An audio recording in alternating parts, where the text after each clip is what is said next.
뇌혈관에 문제가 생기면 뇌로 가는 산소 공급이 끊기면서 생명을 위협할 수 있다. 뇌출혈 혹은 뇌경색 후 시간이 흐른 만큼 더 많은 뇌신경세포가 죽는다. 분당 약 200만 개의 뇌신경세포가 사망하는 걸로. 1시간 지나면 그게 1억 2천만 개 정도 됩니다. 당신이 가지고 있는 두통보다 최소 3배에서 5배 이상의 두통이 발생을 하면 빨리 응급실로 가라. 어느 날 갑자기 터지고 막히는 머릿속 시한폭탄, 뇌혈관 질환. 겨울에 더 위험한 이 질환을 어떻게 치료하고 예방할 것인가? 뇌동맥류는 혈관이 꽈리 모양으로 부푼 생김새를 하고 있다. 지속적인 혈류로 인해 부피가 커지면서 혈관벽이 얇아지고 얇아진 벽이 터지면서 뇌출혈로 이어지는 것이다.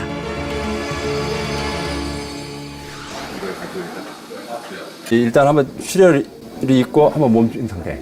이게 이제 우리가 수술의 목적이 일단은 뇌출혈을 재출혈 한번 터졌고 멈춰 있는 상태인데 이게 놔두면 또 터져버려요. 이제 그걸 막아야 줘야 돼요. 뇌동맥류는 수술을 할 수 있다는 것 자체가 행운이다. 10명 중 3, 4명은 수술도 하기 어려운 상태로 병원에 온다. 김태성 교수는 환자의 뇌를 열어 그 안에 동맥류를 차단하는 수술을 할 예정이다. 김명순 환자가 받게 될 수술은 뇌동맥류 경부 결찰술이다. 김명순 씨는 지주막 아래 뇌혈관에서 뇌동맥류가 생겨났다가 이것이 파열되며 뇌출혈이 발생했다. 뇌출혈은 발생 후 일시적으로 멈추지만 다시 출혈하는 경우가 많다. 우선 환자의 이마뼈를 절개한 다음 뇌출혈을 일으킨 뇌동맥류를 찾는다.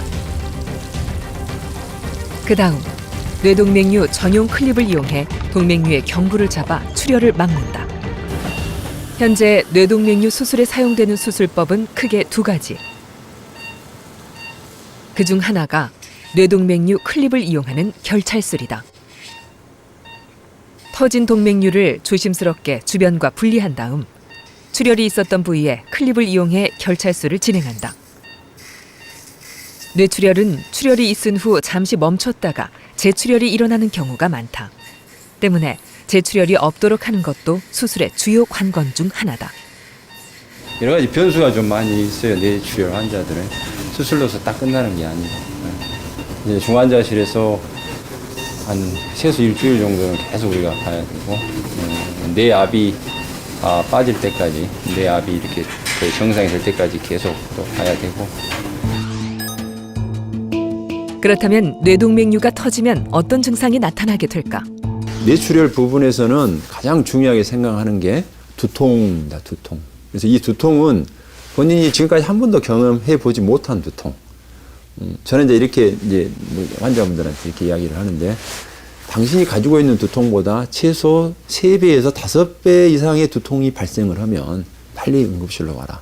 이렇게 외래에서 환자한테 이렇게 교육을 시킵니다. 자, 손을 올려보세요. 손을 올리고 입을 이 해보세요 했을 때 팔이 내려가고 입이 돌아가는 거야. 이렇게 이제 가족분들한테 꼭 그런 교육을 시키죠. 중요한 것은 이런 게 있을 때 빨리 의사에게 와라. 응급실로 와라. 그런 게 중요하다고 볼 수 있겠습니다.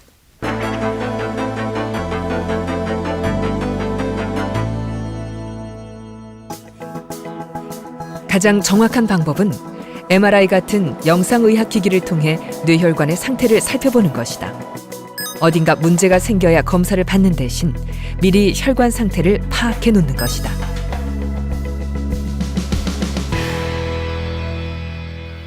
소위 말하는 뇌혈관 지도라고 이제 저는 표현을 하는데 그 뇌혈관에 있는 우리 머릿속에 있는 뇌혈관을 이렇게 영상으로 볼 수가 있어요. 아마 점점 더 비파열성, 파열하지 않는 상태에서 동맥류를 발견할 확률이 지금 점점 더 높아가고 있고, 그래도 대개 포인트는 이런 정도 되면 이거 터질 수 있다. 그리고 우리가 알 수가 있거든요. 그럴 때 우리가 그 수술을 미리 해주면 되게 95% 정도에서는 좋은 결과를 얻기 때문에 정말 치명적인 뇌출혈, 특히 뇌동맥류 지주막하 출혈을 좀 예방할 수 있는 날이 점점 가까워지지 않고 있나 그런 생각을 많이 해봅니다. 이런 검사들을 통해 발견되는 뇌동맥류는 개인에 따라 혈관 상태에 따라 그 크기가 모두 다르다.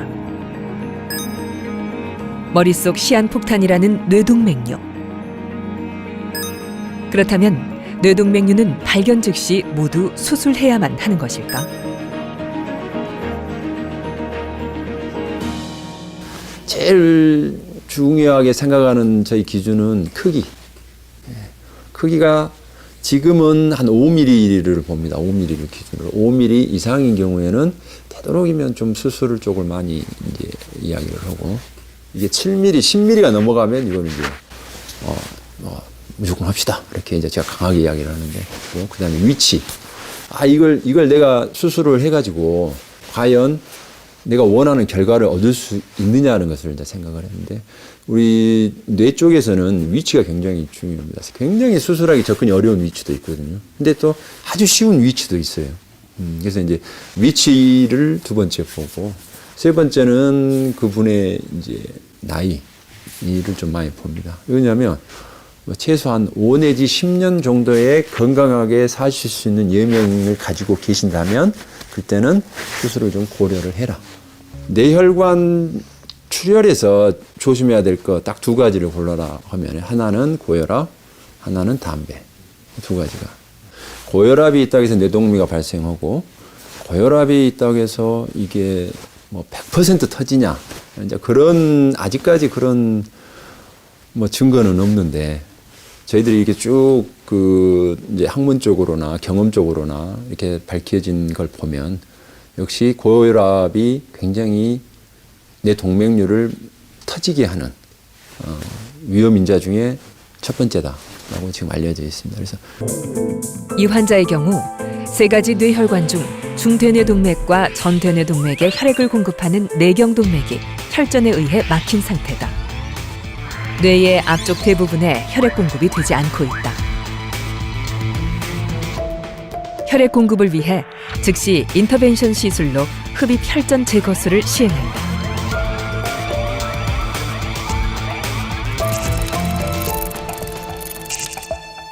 뇌혈관의 굵기보다 약간 작은 크기의 도관을 혈전이 있는 위치까지 넣어 직접 끄집어낸다.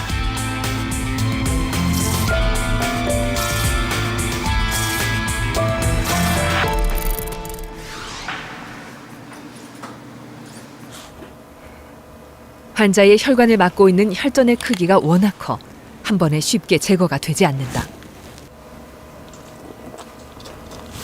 안 나와.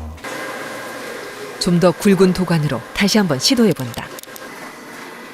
이번엔 성공이다. 보이시죠? 살짝 이걸로 끄집어낸 거거든요.